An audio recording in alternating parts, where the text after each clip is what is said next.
कि बिल ज़्यादा हैवी आई रहे, महंगाई है, पेट्रोल बहुत महंगा है। तो ये लोगों की असा कुछ इस तरीके की मदद करने जी रोज़मर्रा च इन्होंने जो बजट है उसने फायदा पवा है। फिर उन्होंने रहनमाई की है कि इस तरह करो कि फूड जो है ना इन्हों की रेडी फूड दो इन्हों की, यानी कि इन्हों की खाना दिता जाए शाम ना। तो फिर इस हवाले नाल असा बेहतर समझा कि इन्हों की शामी खाना दिता जाए।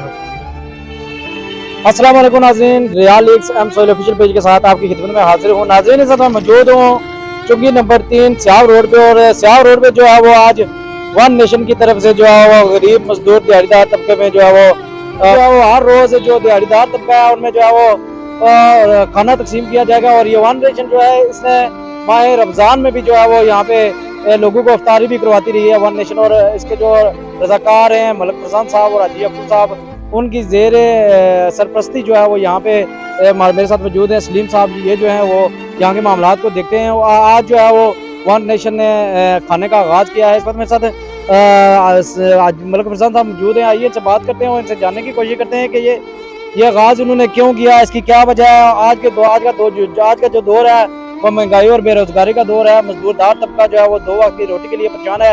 इस वक्त मेरे साथ मलक फरजान साहब मौजूद हैं। आइए इनसे बात करते हैं। अस्सलाम वालेकुम मलक साहब। जी वालेकुम सलाम। मलक साहब ये दसो कि जरा इस वक्त खाने ना इतना आगाज़ किया जेडे दिहाड़ीदार लोग है जेडे बाहर तो आए हुए जेडे इतना रहने पे दिहाड़ लाने ना शामी था वो खाना खाया करना आज उस भुखियां की जरा ना वो खाना खवा लेना तो आगाज़ करी जोड़िया, क्या आखो इस वाले ने। मोहतरम इस तरीके नहीं है कि इतना असा कोई 2 हफ्ते से पहले रिसर्च करने रहे हैं कि इतना केड़ी चीज़ों की जरूरत है। वो असा काफ़ी सोच विचार की, उसने तो बाद काजी याकूब साहब होना मैं फोन पर रबता किया तो उन्होंने पूछा कि इतना ज़्यादातर लोगों की बिल्लां नहीं मार है कि बिल ज़्यादा हैवी आई रहे, महंगाई है, पेट्रोल बहुत महंगा है।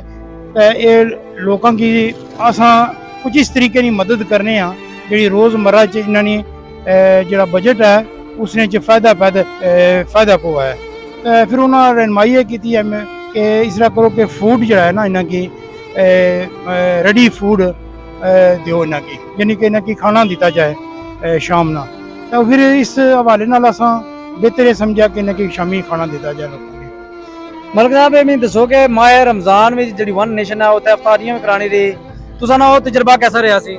जी बहुत ज़बरदस्त, बहुत अच्छी फीडबैक आई है असा की लोगों की तरफों, खास करके जिन्हें लोगों असा की खाना खादा उन्होंने तरफों बहुत अच्छी फीडबैक आई सी कि ये रूटीन असा नाल कंटिन्यू रखा है अगले रमज़ान में। तो हुण जिहड़ा इत्थे डडियाल ने अंदर बेशुमार मजदूरदार दिहाड़ीदार तबका इत्थे मौजूद है जिहड़े कि सुबह कम्मां में निकली जाने, खाई दा चौकां विच बैठे रहना, शाम ने बेचारे केईं च खाना भी नहीं तैयार करी सकने, उसकी वजह होने के कम्मां पर लेट हो जाने। ऐसे लोगों वास्ते तुसां एक दस्तरखान लाया जिहड़ा हर रोज़ शामी जिहड़ा ना 5:30 बजे वो खाना स्टार्ट हो जाया करसी और रात 7 बजे तक जिहड़ा जारी रहा करसी। तो ऐसे लोग जिहड़े 2 वक्त की रोटी नहीं खाई सकने उन्होंने लोगों की तुसां इस वन नेशन ने इस प्लेटफॉर्म ने चुका है जिन्होंने पैगाम दसो। जी असा ये उन्होंने वेलकम कर रहे हैं और जितने भी मजदूर तबका वो अच्छे नहीं थे और उनकी तकरीबन 1.5 घंटा 2 घंटे सारा दस्तरखान खुला रही और शाम ने खाना इतना खाएगी। ते मिगी दसो हर रोज़ जिहड़ा सोना इतना जिहड़ा खाना तकसीम होना इसने कितना खर्च छना पे इस वेले? आज तो पहला दिन है, आज तकरीबन 150 बंदे ने असा अरेंजमेंट की है। तो इंशाल्लाह अगर 300 जी भी जासी 400 जी भी जासी तो इंशाल्लाह असा देसा। सिर्फ असा एक एवरेज रखी है कि जोड़ा भी डोनर अगर ये पैकेज कितना जासी एक दिन ना 100 पाउंड कास्ट है तकरीबन। जरा कोई भी डोनर है जरा इन्ना भुखे खाना खवालना चाहना 100 पाउंड जरा है वो 100 पाउंड डोनेट करा बिल्कुल डेली फीड की जासी 100 पाउंड। मिगी दसो कि ईद ने तीसरे दिन जरा ना जिस वेला सब कुछ बंद सी उस दिहाड़े भी खाना दिता, उस दिहाड़े ना तुहाडा एक्सपीरियंस कैसा सी? जी अल्हम्दुलिल्लाह बहुत अच्छा जी, लोगों बड़ा अप्रीशिएट किया इस अमल की और सारे डोनर भी बहुत ज़्यादा पसंद किया और सारे तमन करने रहे।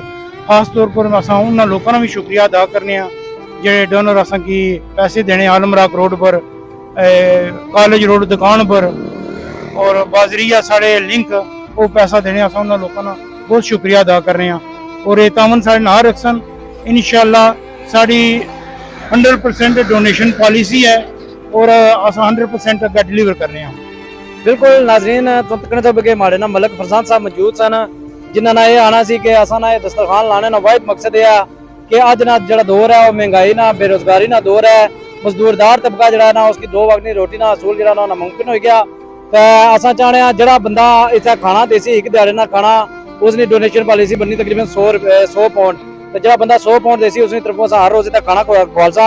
हमारे नाल इस वेले वन नेशन एक मुतहरक रजाकार सलीम साहब भी मौजूद हैं। अच्छो इन्होंने गल करने जिन्हें जरा ना माह रमजान भी इतना दस्तरखान लाया और बेशुमार लोग जरा ना शामी चित अफ्तारी करने रहे। सलीम साहब क्या आखो माह रमजान ना एक्सपीरियंस तो बाद आज दोबारा जरा ना वो तक खाने वास्ते दस्तरखान लाई उड़िया, गरीब लोग किचने पे सो तकड़े पे बहने पे और जरा ना उन्हें खाना दिता चाहिए। हूँ थोड़ी देर तक दुआ भी उसी तो क्या आखो इस वाले ना? जी अल्हम्दुलिल्लाह जी, जो रमजान महीने जैसा शुरू किया सी स्टार्टिंग साड़ी 100 बंदे नहीं सी, लेकिन माशाअल्लाह वधनी वो 300 बंदे तक लगी सी और लोगों बहुत ज़्यादा दुआ दी जितने भी भरावां तावन किया कि साड़ा खाने पकाने निज़ाम नहीं होना या बाद साढ़े को बजट नहीं होना। तो अफ्तारी ने टाइम उन्होंने काफ़ी दुआ करने सुने तो माशाअल्लाह काफ़ी लोग खुश जाने सुने। और माशाअल्लाह ईद ने दिन तब ना है बेसिकली असा ना होटल होने ना कोई ऐसी चीज़ होनी है कि असा खाना कुतों खान रहा। ईद वाले दिन जो असा खुआलिया उसने भी असा बड़ा फायदा तो बड़िया दुआवां उन्होंने कीतियां। तो ये मिगी दसो कि जी अफ्तारी सी वो स्टार्ट उसने पर कितना 50-100 बंदे की स्टार्ट होया सी तां कितने बंदियां तक हो गई सी? ये तकरीबन 300-350 तक पहुंची गई सी। हालांकि कुछ जो मजदूर कार लगे जाने तो जिसकी वजह तो थोड़ा शॉर्ट सी, लेकिन 350 तो 350 तक अस गए और साढ़ा फर्स्ट टाइम सी, पहला टाइम सी। कई लोगों की पता को नहीं सी क्योंकि नाल भी और कोई अगे पिछे होनी सन, लोगों की पता नहीं सी। अगर पता होना तो तादाद ज्यादा है। सलीम साहब जी लोकेशन है इस लोकेशन ना सही लोगों की दसो कि हमारा प्रोग्राम तक बेशुमार जो दिहाड़ीदार लोग है वो तकड़े ना इन्हों की जी एग्जैक्ट लोकेशन है वो दसो। ये है ना कि तुसा जिला इसने ना इतने पंपा पर पंपा तुसा की खब्बे हथ होना पैना वै। इतने सुल्तानिया टेंट सर्विस है, सुल्तानिया टेंट सर्विस पर आई जान ते चुंगी नंबर 3 है। ठीक है, इतने साड़ा रोडा पर जो ना सज्जे हथ लगे है। टाइमिंग ये 4:30 तो 6 तक असा वक्ती रखी है। हसन साहब और सलीम साहब मौजूद सन जिन्होंने असा गुफ्तगू की है।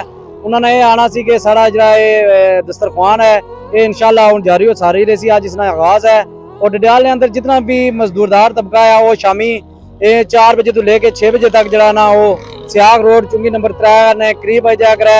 इतना टेंट सर्विस है, असा इतना खाना देने तो जितने भी ये मजदूरदार तबका है उन्होंने सारे गुजारिश है कि मेहरबानी करी 5 बजे जरा ना 4 तो 5 ने दरमियान इतना पुजी जा करन। तो मुझे उम्मीद है कि जितने भी लोग जरा ना सारा प्रोग्राम तकने पे जरूर वन नेशन सपोर्ट कर सन और बरतानिया ने अंदर जो भैन भरा दर्द दिल रखने गरीब लोगों वास्ते वो इस वन नेशन सपोर्ट करीदा है। इस ने हर कदम वन नेशन का साथ देना। अपने मेजबान मोहम्मद सोहेल की दो इजाजत तो इंशाल्लाह फिर नेक्स्ट वीडियो ना सुनी खिदमत हाजिर हो। अल्लाह हाफिज।